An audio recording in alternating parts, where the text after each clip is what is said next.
اور اب کچھ خبریں تجارتی دنیا سے۔ وزیر اعظم شہباز شریف نے معاشی استحکام و ترقی کے لیے اہم اقدامات اٹھاتے ہوئے عالمی ماہرین اور اسٹیک ہولڈرز کو مشاورتی عمل کا حصہ بنانے کا فیصلہ کر لیا۔ وزیر اعظم نے معاشی اصلاحات کے نفاذ کی خود نگرانی کا بھی فیصلہ کیا۔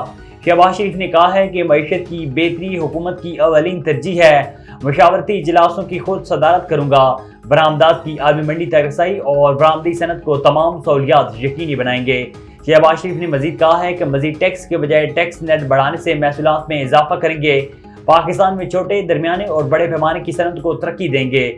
وزیر اعظم نے معیشت کے شعبوں کی مرحلہ وار اصلاحات پر رپورٹ مرتب کر کے پیش کرنے کی ہدایت کر دی ہے۔ وزیر اعظم شہباز شریف نے ملک میں غیر ملکی سرمایہ کاری لانے کے حوالے سے خصوصی سرمایہ کاری سہولت کونسل کی ایپس کمیٹی کا اجلاس آج طلب کر لیا۔ تفصیلات کے مطابق وزیر اعظم شہباز شریف ایپس کمیٹی کے اجلاس کی صدارت کریں گے۔ Army chief general Asim Munir اور دیگر اعلیٰ حکام شرکت کریں گے۔ اجلاس میں ملک میں سرمایہ کاری سے متعلق امور کا جائزہ لیا جائے گا۔ سابق نگران وزیر اعظم انوار الحق کاکڑ اور نگران کابینہ کو بھی خصوصی طور پر اجلاس میں شرکت کی دعوت دی گئی۔ وفاقی وزیر خزانہ محمد اورنگزیب سے متحدہ عرب امارات کے سفیر نے ملاقات کی۔ ملاقات میں دو طرفہ تعلقات اور اقتصادی تعاون سے متعلق امور پر تبادلہ خیال کیا گیا۔ UAE کے سفیر نے محمد اورنگزیب کو وزیر خزانہ کا عہدہ سنبھالنے پر مبارکباد دی۔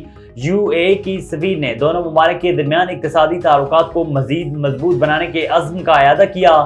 وفاقی وزیر نے پاکستان میں خصوصی سرمایہ کاری سہولت کونسل کے قیام پر تبادلہ خیال کیا۔ وفاقی وزیر خزانہ نے کہا ہے کہ SIFC کا مقصد دوست ممالک سے سرمایہ کاروں کو راغب کرنا ہے۔